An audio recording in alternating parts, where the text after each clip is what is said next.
Jadi ini guys, jadi kawan-kawan kita mau belajar bagaimana cara untuk ngecek kecerahan ya. Ini kecerahan. Ini jadi ini dimasukkan ke dalam. Ini secidisnya. Yang untuk skala nomornya itu kita hadapkan ke arah kita. Ya, ini kita tenggelamkan perlahan sampai dia tidak terlihat. Sambil perhatikan nomornya di berhenti di nomor berapa. Nah, ini. Kalau sudah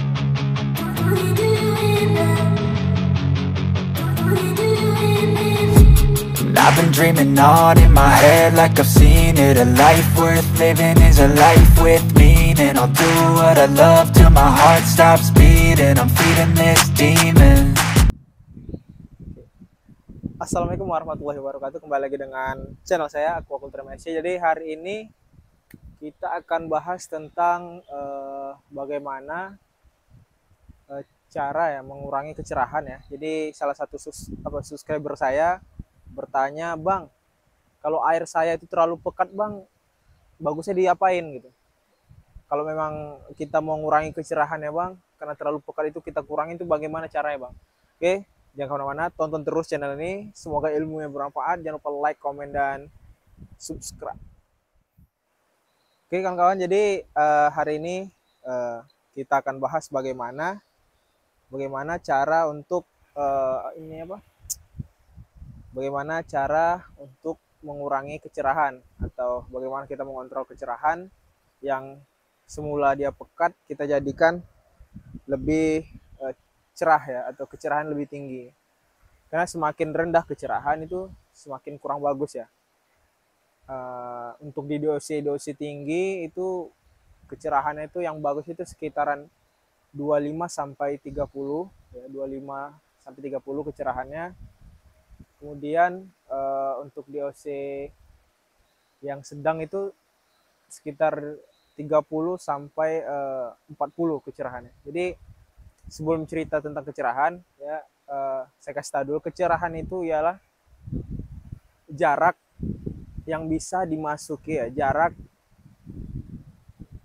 cahaya ya, kemampuan cahaya untuk memasuki ke dalam air ya, gimana bilang ya, bahasa umumnya gitulah. Jadi cahaya itu, cahaya matahari masuk ke dalam air itu sampai di kedalaman berapa yang mampunya gitu. Nah, jadi semakin tinggi, semakin cerah air itu, maka cahaya itu akan semakin dalam masuknya gitu. Jadi untuk mengukur kecerahan itu kita menggunakan secidis ya. Jadi ini mau kita cek secidisnya. Nah, oke. Jadi ini kita mau cek secidisnya, bagaimana cara melihat kecerahan ya. Oke guys, jadi ini di tangan saya ini udah ada secidis. Jadi secidis ini adalah alat yang akan kita gunakan untuk melihat bagaimana melihat kecerahan air. Jadi kemampuan cahaya untuk menembus air. Nah, jadi ini alatnya. Jadi ini alat ada bermacam ya. Ada yang menggunakan tali, ada yang menggunakan kayu, ada yang menggunakan pipa. Jadi di sini kita menggunakan pipa yang ada skalanya ini. Jadi bisa kalian lihat ini ada skalanya. Ya, ini setiap skalanya per garis ini per 5 cm. Jadi bisa kalian lihat ini kan ada hitam putih nih. Ini kenapa dikasih cat warna hitam putih, itu gunanya untuk melihat ya kemampuan cahaya itu menembusi kedalaman berapa, kemudian memudahkan. Karena kan kalau kita ngecek kecerahan ya, kita ngecek kecerahan itu pertama kan kita masukkan ke dalam air, kita masukkan ke dalam air sampai yang hitam putih ini sampai dia tidak terlihat, sampai dia tidak terlihat, kemudian kita tarik lagi sampai dia agak terlihat ya. Jadi nilai antara tidak terlihat dan sudah agak terlihat itu kita jumlahkan baru dibagi dua. Itu caranya. Jadi langsung aja kita eksekusi ya bagaimana caranya. Jangan kemana-mana, tonton terus ya. Semoga ilmu tentang budidaya kita semakin maju.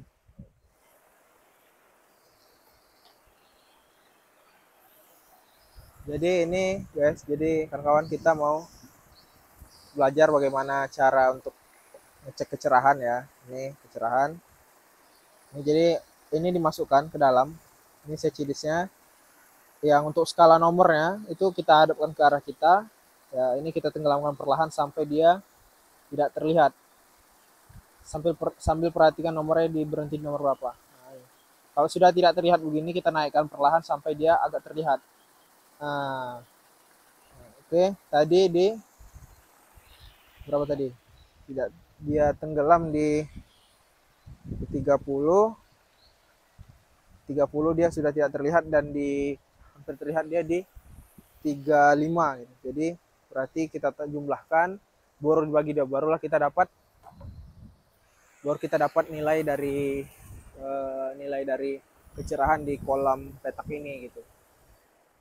Oke guys, jadi tadi kita sudah tunjukkan cara mengecek kecerahan. Jadi kan tadi udah bisa kami lihat ya, bagaimana cara ngecek kecerahan, dan kecerahan itu apa sih gitu kan udah tahu. Jadi kembali ke topik awal tadi, bagaimana cara untuk mengurangi atau menaikkan kecerahan ya. Menaikkan kecerahan itu dengan cara kita kan tadi kan airnya terlalu pekat.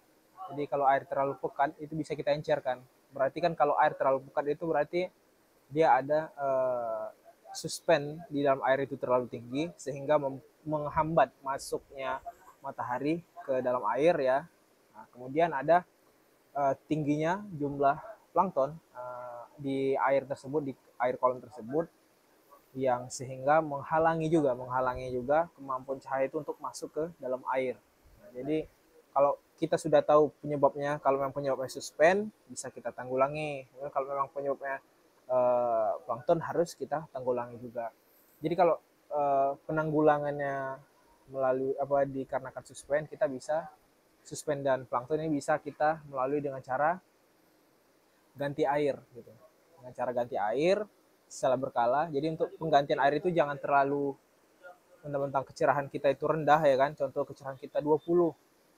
Kita mau turunkan mau naikkan kecerahan kita ke 30. Kita ganti airnya 50%. Jangan. Karena kalau kita langsung ganti ke 50%, ya kita takutkan itu udang kita itu bisa stres. Dikarenakan 50% air yang ada di kolam tersebut kita ganti, sehingga membuat udang yang di kolam kita itu stres, terkejut ya. Nah, jadi caranya itu dengan kita tukar perlahan ya, dengan 5 cm, 5%, 5% atau 10% gitu. Ya, tadi dengan cara mengganti air secara berkala. Untuk penggantian air sendiri tidak boleh langsung kita ganti sekali banyak. Ya, kita ganti secara berkala, perlahan, sehingga tidak pergantian air tersebut tidak mengganggu si udang gitu. Jadi dengan cara kita ganti perlahan 5%, 5%, sedikit-sedikit sampai kecerahannya bisa naik dari 20 naik ke 30 secara perlahan. Ya kan? Nah, itu kalau memang suspend kita tinggi. Kalau memang plankton juga bisa. Kalau sebab air kita itu kecerahannya tinggi itu dikarenakan kecerahan kita rendah itu, atau air kita terlalu kental itu dikarenakan plankton, bisa juga melalui oke, jadi kalau ganti air kolam itu kawan-kawan itu jangan, nggak boleh kita langsung ganti terlalu banyak ya.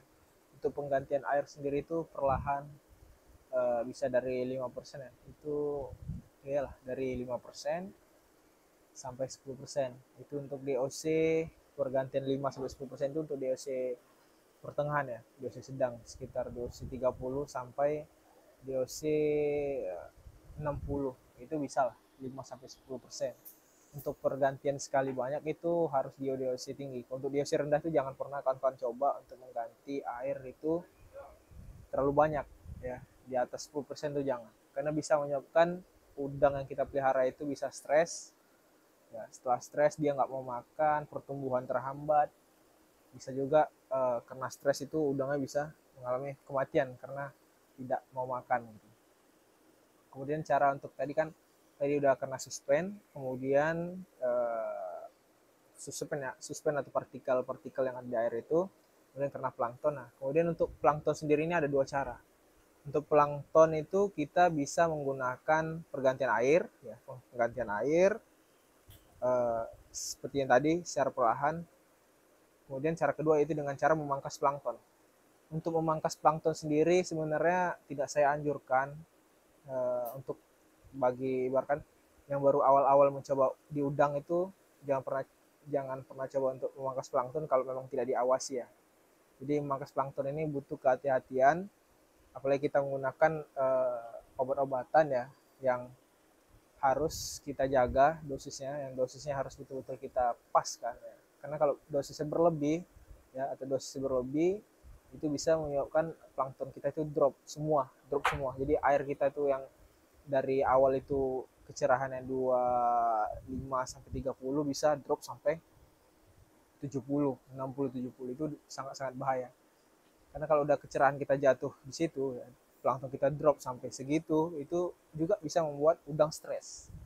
Udang stres nggak mau makan, kebutuhan terhambat terakhir ya udah mati dan kerugiannya kita yang nanggung, ya kan? Jadi untuk pemangkasan plankton itu kita bisa menggunakan eh, berbagai obat ya. Mungkin ada kawan-kawan bisa cari share di search di Google ya, ada beberapa obat-obatan. Ini salah satunya yang produk CP ya, ini enggak di endorse ya, enggak di endorse, ini yang biasa dipakai para petambak yang di bawah bimbingan CP Prima itu biasa pakai biosol. Biosolution juga bisa memangkas plankton, tapi itu juga penggunaan harus kita batasi, tidak boleh terlalu banyak. Karena terlalu banyak kita gunakan, itu bisa membuat plankton kita itu drop, sangat-sangat drop. Ya. Kemudian selain biosol ada juga selain biosol, ada juga yang produk-produk lainnya. Di beberapa kejadian juga pernah itu ada orang menggunakan seperti probiotik juga, yang di probiotik itu di dalamnya juga ada beberapa bakteri yang bisa menyebabkan memangkas plankton ya, mengurangi plankton sehingga air kita itu bisa kita sesuaikan kecerahannya seperti yang kita inginkan. Ya. Oke guys, mungkin untuk video kali ini cukup sampai di sini ya. Mungkin sudah jelas ya, dijelaskan tadi dari mulai bagaimana cara ngecek kecerahan sampai mengontrol air ya. Jadi, saya ulangi lagi ya sekali. Jadi untuk mengurangi atau mengencerkan air ya atau menaikkan kecerahan ya, ini untuk subscriber saya yang bertanya kemarin yang di kolom komentar ya, ini jawabannya. Kita bisa mengencerkan air kita atau menaikkan kecerahan kita dengan cara penggantian air ya, kemudian bisa menggunakan obat-obatan. Nah, yang saya anjurkan itu menggunakan pergantian air secara perlahan. Ini salah satu caranya. Untuk penggantian air sendiri dianjurkan untuk kalau untuk apa itu di malam hari bagus. Kalau untuk mengurangi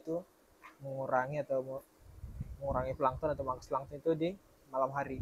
Kita buang malam, kita masukkan lagi malam, sehingga tidak ada terjadinya fotosintesis yang menyebabkan plankton itu untuk membelah sel. Kalau kita pagi kita ganti air, itu plankton membelah sel bertambah, bukan mengurangi, malah kita menambah jumlah plankton. Mungkin cukup sekian ya, udah banyak ilmu yang kita kasihkan untuk hari ini, semoga bermanfaat. Saya akhiri, wabillahi taufiq wal hidayah, wassalamualaikum warahmatullahi wabarakatuh.